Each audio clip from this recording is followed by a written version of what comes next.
हाँ जी, 9th question को जरा अगर आप ध्यान से पढ़ रहे हैं। A man wanted to cut 3 length from a single piece of board of length 91 centimetre. मेरे पास एक बोर्ड है लंबा था, मुझे इसमें से 3 टुकड़े करने हैं। मैं पहला टुकड़ा यहां तक का, दूसरा टुकड़ा यहां तक का और तीसरा टुकड़ा चाहूं तो यहां तक कर दूं और चाहे मैं थर्ड टुकड़ा चाहे यहां तक कर दूं, ये मेरी मर्जी है। इससे एक बात पता लगती है कि तीनों का सम 91 से छोटा होगा, 91 भी हो सकता है। तीनों टुकड़ों की लेंथ का सम 91 होगा या 91 से कम भी होगा। अगली लाइन ध्यान से पढ़िएगा। Second length is to be 3 centimetre longer than the shortest and the third length is twice as long as the shortest. Shortest के बारे में बात कर रहा है। शॉर्टेस्ट को माना थर्ड मान लो x या फर्स्ट मान लो x जो भी है। तो सेकेंड लेंथ कितनी दी है देखना, 3 + x और थर्ड कितनी दी है, थर्ड कितनी दी है। What are the possible length of the shortest board if the third piece और इन्होंने थर्ड पीस किसे माना है, किसे माना है,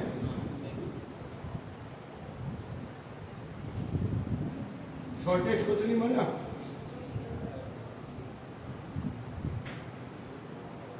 थर्ड लेंथ उसने कहा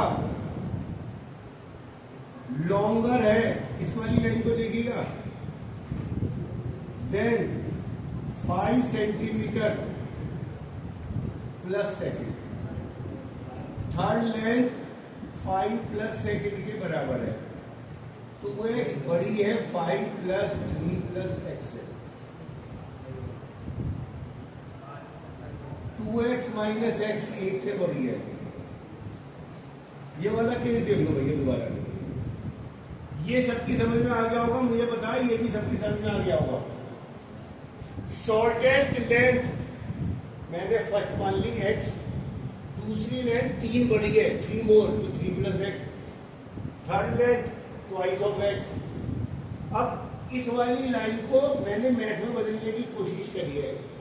third length is longer, longer का मतलब हो गया ग्रेटर, किससे, सेकंड लेंथ से।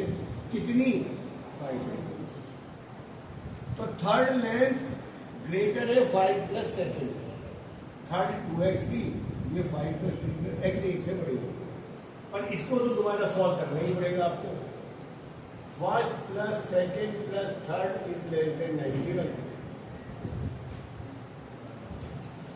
तो x + 3 + x + 2x is less than 91. 4x is less than 91 - 3. लो भैया x की वैल्यू कितनी आ गई, कितनी, 20। उनने मिनिमम वैल्यू पूछी है, मैक्सिमम पूछी है, क्या पूछा है देखो जरा। Possible length, possible length. और सुनो यहां पे ग्रेटर कहा है एटलीस्ट। एटलीस्ट के मतलब ये हो जाता है कि ये वाला साइन लगाना पड़ेगा। तो जो x की जो वैल्यू आएगी वो कितने, 8 से 22 के बीच में आएगी। x की वैल्यू कितनी आएगी, 8 से 22 के बीच में। 8 से ज्यादा होगी और 22 से कम, तो कुछ भी हो सकती है। तो इस सवाल का ये आंसर है। एक बार उतारिए, मैं कुछ पूछने वाला हूं, इस सवाल को ध्यान से उतारना।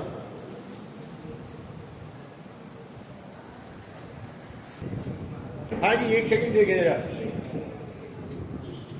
इसका मैं वैसे हिंट दे दूं, शॉर्टेस्ट साइड मान लो x, लॉन्गेस्ट दिए 3 टाइम्स और अदर साइड दिए 2 centimetre shorter than the longest, यानी लॉन्गेस्ट -2। ये पहली साइड, ये दूसरी साइड, ये और पेरीमीटर क्या दिया है, ज्यादा या कम नहीं, एटलीस्ट का मतलब ये, यानी फर्स्ट प्लस सेकेंड। सॉल्व कर देंगे बेटा, मार्कर दिए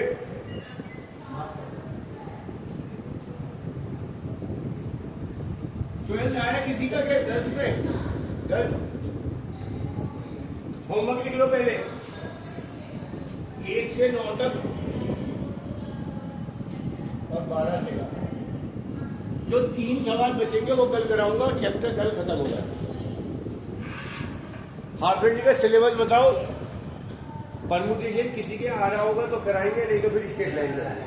पहले कल सिलेबस लिया होगा उसके बाद।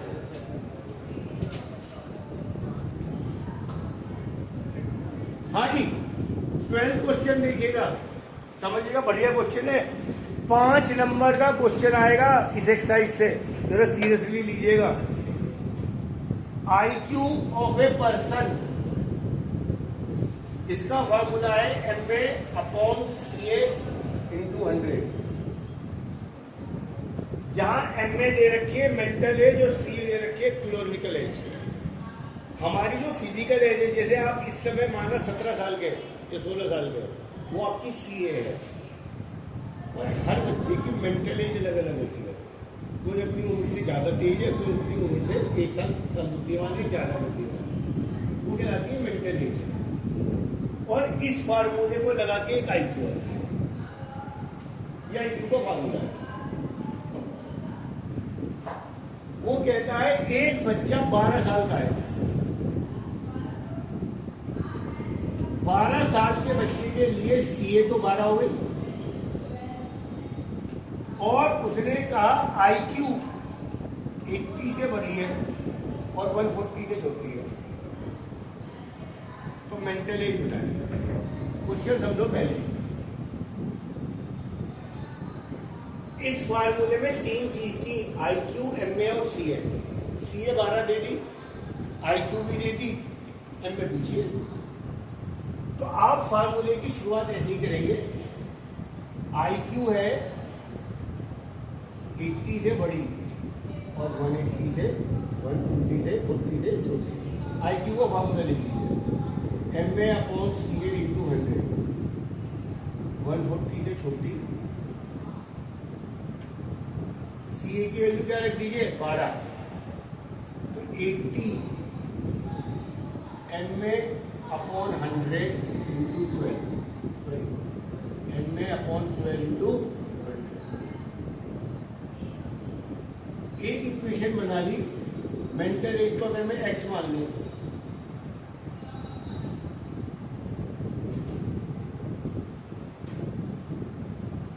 सब कुछ दोबारा से देखो। मैंने फार्मूला समझाया। एक होती है हमारी जिस एज के हम हैं, वो हमारी CA कहलाती है। हमारा दिमाग सोचता कैसे है, वो MA कहलाती है। और एक होती है IQ। अगर एक बच्चे की जिसकी एज 12 है IQ की रेंज दे दी, तो उसकी मेंटल एज की रेंज पूछेगा। तो शुरुआत यहां से करनी है, IQ 80 से 140 के बीच, IQ को फार्मूला रख दिया, CA की वैल्यू 12 रख दी, MA को छोड़ दिया। अब ये सवाल 2 पार्ट में बना दो। एक बार ये वाला केस, X × 100/12, और एक बार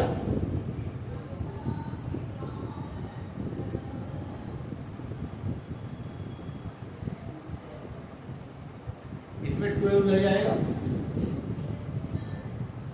और ये 100 का जाएगा नीचे। X की वैल्यू आएगी 168/10।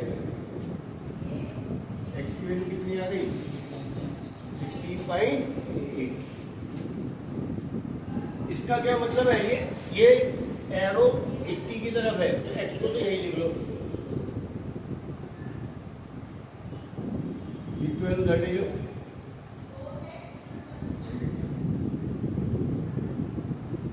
एक्स हो गया 96/10।